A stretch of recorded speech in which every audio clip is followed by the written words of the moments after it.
जब कोई महिला कुछ वाक्य व्यक्त करती है तो वह इसे यादृच्छिक रूप से नहीं कहती। ये चेतावनियां होती हैं जो उसके सोचने के तरीके, आपके प्रति सम्मान के स्तर या उसके अभाव को दर्शाती हैं। ये बारीकियां यह तय कर सकती हैं कि आप खुद के मालिक बने रहेंगे या किसी और की भावनात्मक खेल में फंस जाएंगे। दर्शन शास्त्रियों का मानना था कि किसी मानव के पास सबसे कीमती चीज उसकी मानसिक शक्ति और आत्मनियंत्रण की क्षमता है। मार्कस ऑरेलियस ने इसे स्पष्ट रूप से कहा, आपकी शक्ति आपके मन में है, न कि बाहर घटित होने वाली घटनाओं में। इसे समझना ही असली ताकत है। इस शिक्षा की अनदेखी करना और उन शब्दों को स्वीकार करना जो आपकी गरिमा को चोट पहुंचाते हैं, स्वतंत्रता के बजाय दास्ता को चुनना है। आगे बढ़ने से पहले याद रखें कि यह स्थान आपको उन सच्चाइयों से अवगत कराने के लिए है जिन्हें कई लोग छुपाना पसंद करते हैं। यहां चीजों को मीठा नहीं बनाया जाता, वह कहा जाता है जो आपको वास्तव में सुनना आवश्यक है। ऐसे वाक्यों में से एक जो आपकी सारी चेतावनी बत्तियां जलानी चाहिए वह है, मुझे तुम्हारी जरूरत नहीं है। पहली नजर में यह स्वतंत्रता जैसा लग सकता है, लेकिन वास्तव में यह संदेश है जो रिश्ते में आपकी भूमिका को कमजोर करता है। कोई भी पुरुष उस व्यक्ति के पास नहीं रहना चाहिए जो यह बताता है कि उसकी संगति, समर्थन और समर्पण आवश्यक नहीं है। सच्चा प्रेम आपसी निर्भरता से बनता है। दो लोग जो साथ चलने, एक दूसरे का समर्थन करने और हर एक के योगदान की कद्र करने का चुनाव करते हैं। जब कोई आपके सामने कहता है कि उसे आपकी जरूरत नहीं है, तो वह ताकत नहीं दिखा रहा, बल्कि आपके महत्व के प्रति तिरस्कार दिखा रहा है। एपिक्टेटस कहते थे, अगर आप सुधारना चाहते हैं तो स्वीकार करें कि अन्य लोग आपको भोला या अक्लमजी समझ सकते हैं। महत्वपूर्ण अनुमोदन नहीं, बल्कि सच्चाई है, और सच्चाई यह है कि बिना सम्मान वाला रिश्ता जड़ से टूटने के लिए बाध्य है। खुद से पूछें, क्यों रहना उस व्यक्ति के साथ जो आपको महसूस कराता है कि आप महत्वपूर्ण नहीं हैं? यह उसी तरह है जैसे कोई सम्राट अपनी ताज सौंप दे केवल यह महसूस करने के लिए कि उसे अपने ही राज्य में अपमानित किया जा रहा है। जूलियस सीजर ब्रूटस की तलवार से नहीं गिरे, बल्कि इसलिए कि उसने पाया कि जिस वफादारी पर वह भरोसा करता था वह केवल एक भ्रम थी। उसी तरह जब कोई दोहराता है कि उसे आपकी जरूरत नहीं है, तो उसके पीछे एक मौन धोखा है, सम्मान की हानि। अब प्रश्न स्पष्ट है, अगर वह कहती है कि उसे आपकी जरूरत नहीं है, तो आप वहां क्या कर रहे हैं? क्या आप अकेले होने के डर से रहते हैं, या क्योंकि आप उसकी संगति के आदी हो गए हैं, भले ही इसका मतलब आपकी गरिमा खोना हो? मार्कस ऑरेलियस ने यह भी सिखाया कि हमें मृत्यु से डरना नहीं चाहिए, बल्कि पूरी तरह सह जीने की हिम्मत न करने से डरना चाहिए। किसी के साथ रहना जो आपके मूल्य को नकारता है, असल में उस जीवन को त्यागना है जिसे आप पूरी तरह जी सकते थे। जो व्यक्ति कहता है मुझे तुम्हारी जरूरत नहीं है, वह स्वतंत्रता नहीं दिखा रहा, बल्कि अपने शब्दों से एक जेल बना रहा है और चाबी फेंक रहा है। आज की दुनिया अक्सर असली ताकत को घमंड और स्वतंत्रता को तिरस्कार के साथ भ्रमित कर देती है। वास्तव में मजबूत महिला कह सकती है, मैं तुमसे प्यार करती हूं, लेकिन अगर जीवन जरूरत माने तो मैं अकेले भी संभाल लूंगी। यही गरिमा है। लेकिन जब कोई मजाक में कहता है मुझे तुम्हारी जरूरत नहीं है, तो वह असल में आपका मूल्य घटा रहा है, आपकी भूमिका कम कर रहा है और आपको चेतावनी दे रहा है कि वह आपको किसी भी समय बदल सकती है। सच्चाई कठोर है। कई मामलों में जब आप ये शब्द सुनते हैं तो निर्णय पहले ही लिया जा चुका होता है और दरवाजे की ओर रास्ता शुरू हो गया होता है। जो पुरुष ऐसे रिश्ते से चिपक जाते हैं वे साथी नहीं रहते, बल्कि ध्यान मांगने वाले बन जाते हैं। और सच यह है कि भीख मांगना कभी सम्मान नहीं लाता। सम्मान पुरुषत्व की सबसे कीमती मुद्रा है। जब खो जाता है तो उसे उपहार, माफी या बलिदान से वापस नहीं पाया जा सकता। इसलिए उस वाक्य के सामने प्रतिक्रिया बहस या शिकायत नहीं, बल्कि मौन कार्रवाई होनी चाहिए। चल देना, न कल, न जब आरामदायक लगे, बल्कि उसी क्षण। एक और वाक्य जो आपकी चेतावनी जलाई रखनी चाहिए वह है, तुम कुछ बेहतर के हकदार हो। पहली नजर में यह उदारता जैसा लगता है, जैसे दूसरा व्यक्ति आपकी भलाई के लिए पीछे हट रहा हो। लेकिन अधिकांश समय इन शब्दों के पीछे बचाव, मैनिपुलेशन या यहां तक कि दोष होता है। जब कोई महिला सच्चे दिल से प्यार करती है, वह आपको अलग कुछ खोजने के लिए नहीं कहती। वह आपके साथ बढ़ने की कोशिश करती है, अपने दृष्टिकोण में सुधार करती है और रिश्ते के लिए संघर्ष करती है। तुम कुछ बेहतर के हकदार हो कहना वास्तव में मतलब है, मैं तुम्हें अपना सर्वश्रेष्ठ नहीं देना चाहती और इसे स्वीकार नहीं करना चाहती। सेनेका ने इसे स्पष्ट किया, हम वास्तविकता में नहीं बल्कि कल्पना में अधिक पीड़ा उठाते हैं। एक प्रेमी पुरुष यह मान सकता है कि वह विचारशील है, दर्द से बचाने की कोशिश कर रही है, जबकि वास्तव में वह बस विदाई को नरम कर रही है। यह वाक्य शायद ही कभी आपके प्रति सुरक्षा है। लगभग हमेशा यह अपने कृत्यों की सच्चाई का सामना न करने का एक ढाल है। इतिहास इसका प्रमाण देता है। जब रोमन साम्राज्य गिरने लगा, कई जनरल पीछे हटने का बहाना बनाते थे कि वे भविष्य की लड़ाइयों के लिए शक्ति बचा रहे हैं। सच यह था कि उनके पास दुश्मन का सामना करने का साहस या क्षमता नहीं थी। उसी तरह तुम कुछ बेहतर के हकदार हो उदारता के बहाने की वापसी है। अब खुद से पूछें, क्यों रहना उस व्यक्ति के पास जो आपको बहाने देकर खिलाता है, जिसे वह चिंता की तरह प्रस्तुत करता है? बहाने पुरुष के भाग्य के लिए जहरीले हैं। मार्कस ऑरेलियस इसे स्पष्ट करता है, अगर सही नहीं है तो मत करो, अगर सच नहीं है तो मत कहो। जो महिला यह वाक्य कहती है वह कुछ ऐसा कह रही है जो सुनने में अच्छा लगता है, लेकिन असल में दोनों जानते हैं कि यह वास्तविक नहीं है। यह एक धुंधली परत है जो असंबंध, अविश्वास या यहां तक कि किसी और की मौजूदगी को छुपाती है। कई पुरुष उस जाल में इसलिए फंस जाते हैं क्योंकि उन्हें डर होता है कि वे कहानी के खलनायक बन जाएंगे और इस उम्मीद में टिके रहते हैं कि वह अपना विचार बदल लेगी। लेकिन सच सरल है, प्रेम पहेलियों में बात नहीं करता। कोई महिला जो आपके साथ रहना चाहती है, वह आपको जाने के लिए धकेलती नहीं बल्कि आपके स्तर पर खड़ी होती है। बाकी सब कुछ डरपोकपन है और रिश्ते में डरपोकपन अंततः पुरुष की आत्मा को तोड़ देता है। इसलिए जब आप सुने तुम कुछ बेहतर के हकदार हो, तो आरोप लगाने या बहस करने में समय बर्बाद न करें। इसे वैसे ही माने जैसे यह है। किसी के शब्द जो अब आपके साथ नहीं हैं, भले ही शारीरिक रूप से आपके पास मौजूद हों, और जब ऐसा होता है तो एकमात्र बुद्धिमान निर्णय है पलट कर चले जाना। जब कोई कहती है मुझे खुद को खोजने की जरूरत है, तो यह आध्यात्मिक, गहरी और सम्मानजनक क्रिया की तरह सुनाई दे सकता है। यह आत्मखोज की यात्रा की शुरुआत जैसा लगता है, लेकिन अधिकांश मामलों में यह केवल एक सुंदर बहाना होता है जिससे वह आपसे दूर हो सके और अन्य विकल्पों के लिए दरवाजा खुला रख सके जिसे वह स्वीकार नहीं करना चाहती।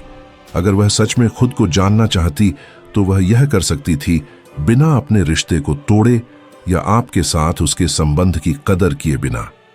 बढ़ना, विकसित होना और व्यक्तिगत रुचियों का पीछा करना संभव है बिना उस व्यक्ति को छोड़ दिए जिसे आप प्यार करते हैं।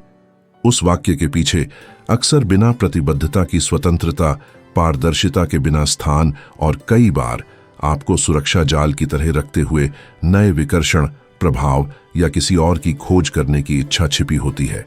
एपिक्टेटस ने स्पष्ट कहा, सच्ची स्वतंत्रता यह नहीं है कि सब कुछ आपकी इच्छा अनुसार हो, बल्कि यह है कि चीजों को जैसे हैं वैसा स्वीकार करना। तो खुद से पूछें, क्या आप वास्तव में किसी का इंतजार करना चाहते हैं जो पहले ही दूरी बना रहा है और आपको विश्वास दिला रहा है कि वह एक महान खोज में निकल रही है? यही जाल है जो आत्मज्ञान के रूप में पेश किया जाता है। वह शायद ही कभी अकेले ध्यान लगाने का अर्थ रखता है। यह आमतौर पर भावनात्मक अलगाव का संकेत है। अलेक्जेंडर द ग्रेट के बारे में सोचें, जिसने 30 की उम्र से पहले आधा विश्व जीत लिया। क्या आपको लगता है कि वह युद्ध के बीच में रुककर अपनी सेना को बताने गया कि उसे खुद को खोजने की जरूरत है? कभी नहीं, क्योंकि महानता कार्य के साथ आती है, बहानों के साथ नहीं। कोई महिला जो आपकी उपस्थिति की कदर करती है अस्पष्ट वाक्यों में नहीं छिपती। वह आपके साथ दृढ़ रहती है और आपके साथ बढ़ती है। और यहां एक महत्वपूर्ण प्रश्न उठता है, क्यों किसी के पास रहें जो यह स्वीकार करता है कि वह खुद नहीं जानता कि वह कौन है? अगर वह खोई हुई है तो वह आपको कहां ले जा सकती है। मार्कस ऑरेलियस ने चेतावनी दी कि पुरुष का मूल्य कभी उसके महत्वाकांक्षाओं से अधिक नहीं होता। अगर आप किसी की अनिर्णय में बंध जाते हैं तो आपकी जिंदगी भी वहीं रुक जाएगी।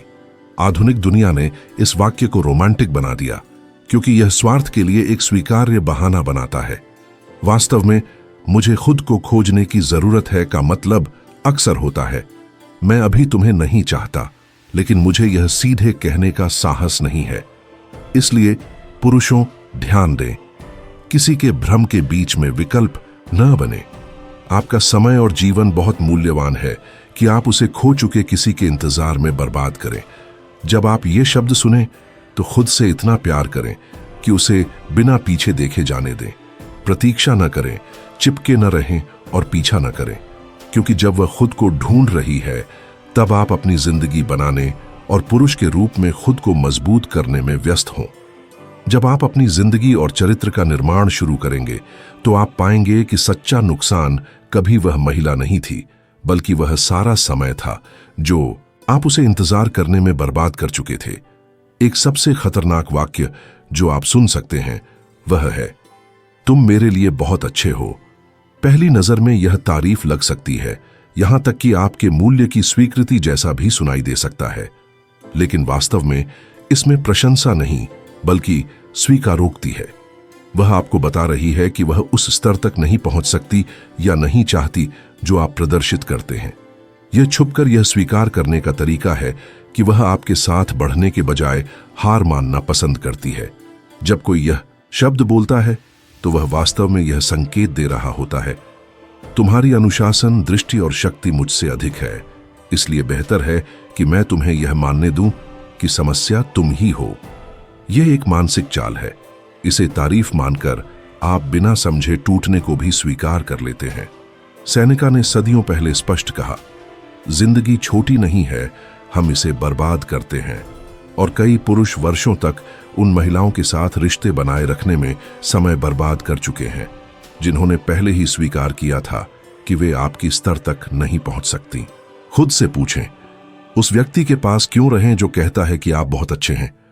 यह उसी तरह है जैसे कोई सम्राट अपने ही साम्राज्य में राजा होने के लिए माफी मांगे। इतिहास इसके उदाहरणों से भरा हुआ है। दार्शनिक सुकरात ने एक कठिन पत्नी के साथ जीवन बिताया जिसकी कठोरता उनके शांत विचारों के विपरीत थी। यही अंतर लगातार तनाव पैदा करता था। उसी तरह कोई महिला जो आपको उच्चतर मानती है वह अंततः नाराज या आपसे दूर हो जाएगी। यह कभी भी प्रेम नहीं है। जो विनम्रता लगती है वह वास्तव में एक निकास का पासपोर्ट है जो उसे दोषी नहीं दिखने देता। और सबसे कठोर सच यह है कि अक्सर यह वाक्य अचानक नहीं आता। यह आमतौर पर तब आता है जब उसके पास पहले से योजना होती है, जब वह अपना अगला कदम पहले से देख चुकी होती है। क्योंकि बहुत कम लोग बिना किसी विकल्प के जाते हैं, तो अपने मन में यह सवाल लिख लें, अगर कोई कहता है कि तुम बहुत अच्छे हो तो क्यों तुम पहले इसे मानने वाले नहीं हो? क्यों अपने स्वयं के मूल्य का सम्मान नहीं करते और पहले ही पीछे हटते नहीं जब तक कि वह ऐसा करे? मार्कस ऑरेलियस ने सिखाया कि खुशी हमारे विचारों की गुणवत्ता पर निर्भर करती है। और अगर आपके विचार इस पर केंद्रित हैं कि उसे यह मनाना कि आप इतने अच्छे नहीं हैं, तो आप केवल अपनी कीमत घटा रहे हैं ताकि उसकी असुरक्षा में फिट हो सके। यह प्रेम नहीं है, यह आत्मविनाश है। आधुनिक दुनिया इन वाक्यों को रोमांटिक बलिदान समझती है, लेकिन इसमें छिपा हुआ है डरपोकपन जिसे विनम्रता की आड़ में पेश किया गया है। क्योंकि जो महिला वास्तव में आपकी कदर करती है वह कभी नहीं कहेगी कि आप उसके लिए बहुत अच्छे हैं। इसके विपरीत वह बढ़ने, सुधारने और आपके स्तर पर खड़े होने की कोशिश करेगी। जो भी इससे अलग है वह बस हार मान लेना है। इसलिए अगली बार जब आप सुने तुम मेरे लिए बहुत अच्छे हो तो सच समझें, यह तारीफ नहीं, यह असफलता है। बहस या उसे मनाने की कोशिश में ऊर्जा न खोएं। बस उसके शब्दों को वैसे ही स्वीकार करें जैसे हैं और गरिमा के साथ दूर चले जाएं। याद रखें, आप बहुत मूल्यवान हैं कि आप अपनी जिंदगी उस व्यक्ति में निवेश करें जिसने पहले ही स्वीकार कर लिया है कि वह आपके साथ चलने को तैयार नहीं है। पांचवां संकेत जिसे आपको कभी अनदेखा नहीं करना चाहिए वह है जब कोई महिला कहती है, मैं प्रतिबद्ध होने के लिए तैयार नहीं हूं। स्पष्ट रहे, जब कोई ये शब्द बोलती है, इसका मतलब शायद ही कभी यह होता है कि वह सामान्य रूप से तैयार नहीं है। असल में वह यह बता रही होती है कि वह आपके साथ प्रतिबद्ध होने को तैयार नहीं है। क्योंकि जब कोई पुरुष वास्तव में उसकी प्रशंसा करता है, उसका सम्मान करता है और खोने का डर दिखाता है, तो बहाने गायब हो जाते हैं। अचानक वह साहस पाती है, अपनी प्राथमिकताओं को तय करती है, अपने डर को पार करती है और पूरी तरह समर्पित हो जाती है। अगर वह कहती है कि वह तैयार नहीं है, तो असल में वह आपको यह दिखा रही है कि वह आपको अपनी जिंदगी में कहां रखती है। इस संदेश को बिना फिल्टर के सुनना चाहिए, चाहे वह दर्द दे। प्राचीन स्टोइक्स ने चेतावनी दी थी, सबसे बड़ा धोखा वही है जो हम खुद अपने लिए बनाते हैं। एपिक्टेटस सिखाते थे कि जिसे आप पहले से जानते हैं, उसे सीखना असंभव है। कई पुरुष इस जाल में फंसते हैं कि अगर मैं और प्यार, धैर्य या प्रयास दूं तो वह बदल जाएगी। लेकिन यह आशा केवल सच्चाई से भागने के लिए एक बहाना है। उसकी अनिर्णय अस्थायी नहीं, बल्कि एक विकल्प है। एक महत्वपूर्ण सवाल पूछें, अगर वह प्रतिबद्ध होने के लिए तैयार नहीं है, तो वह किसके लिए तैयार है? आमतौर पर वह आपकी देखभाल लेने के लिए तैयार होती है, बिना जिम्मेदारी के। आपको अपने पास रखती है जब उसे सुविधा होती है, लेकिन अपनी स्वतंत्रता बनाए रखने के लिए पर्याप्त दूरी बनाए रखती है। और सबसे खतरनाक, अपनी अन्य विकल्पों को खुला रखना। मार्कस ऑरेलियस ने स्पष्ट रूप से कहा, समय बर्बाद मत करो यह बहस करने में कि अच्छा पुरुष क्या होता है। ऐसा जियो कि आपकी जिंदगी इसे साबित करे। अगर आप पहले से सम्मान, दृष्टि और अनुशासन के साथ कार्य कर रहे हैं, तो आप किसी ऐसे व्यक्ति के साथ अपना रास्ता क्यों साझा करेंगे जो संदेह करता है या प्रतिबद्ध होने से इनकार करता है? हालिया इतिहास उदाहरणों से भरा है, जहां पुरुषों ने सालों की मेहनत, पैसा और ऊर्जा त्याग दी, केवल उस महिला का इंतजार करते हुए जो कभी अगला कदम लेने के लिए तैयार नहीं थी।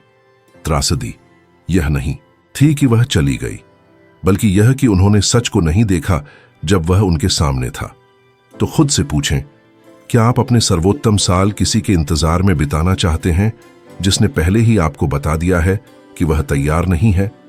हर दिन जो आप उस इंतजार में निवेश करते हैं, वह आपकी जिंदगी, आपके उद्देश्य और किसी ऐसे व्यक्ति से मिलने के लिए खो जाता है जो वास्तव में आपके साथ रहना चाहता है।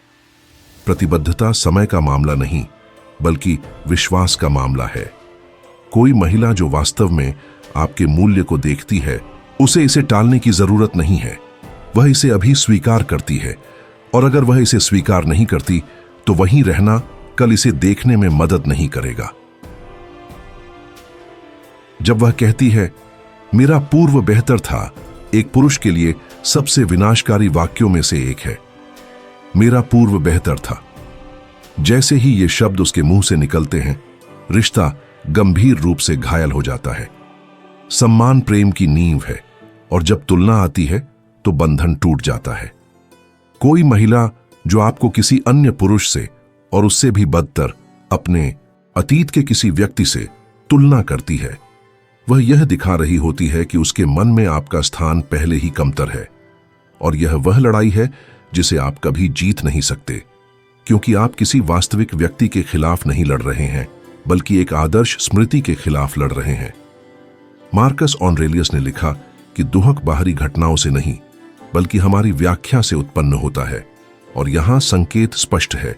यह केवल शब्द नहीं है, यह इस बात का प्रमाण है कि उसके विचार में कोई अन्य पुरुष ऊंचे स्थान पर है।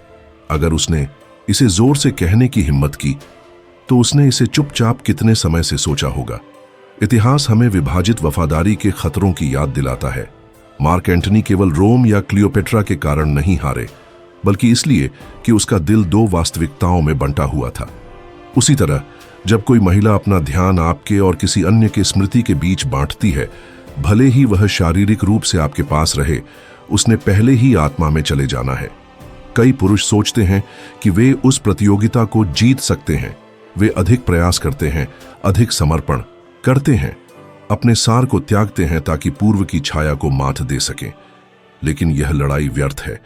सेनेका ने दृढ़ता से कहा, असली स्वतंत्र पुरुष वही है जो अनावश्यक बंधनों के अधीन नहीं होता और किसी भूत से प्रतिस्पर्धा करना सबसे मूर्खतापूर्ण बंधन है। स्पष्ट सोचें, अगर वह तुलना करने की अनुमति देती है तो यह आपके प्रति उसके सम्मान के बारे में क्या बताता है?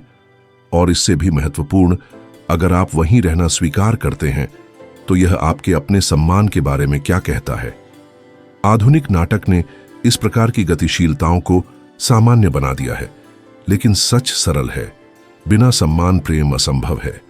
कोई महिला जो वास्तव में आपसे प्यार करती है कभी अपने अतीत का उपयोग आपके खिलाफ हथियार के रूप में नहीं करेगी।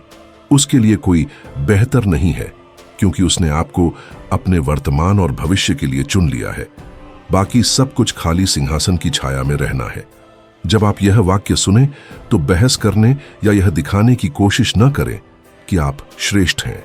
सबसे शक्तिशाली कार्य जो आप कर सकते हैं वह है चले जाना, क्योंकि जो पुरुष अपनी आत्मा को महत्व देता है वह स्मृतियों से प्रतिस्पर्धा नहीं करता। वह आगे बढ़ता है, स्वतंत्र और गरिमामय।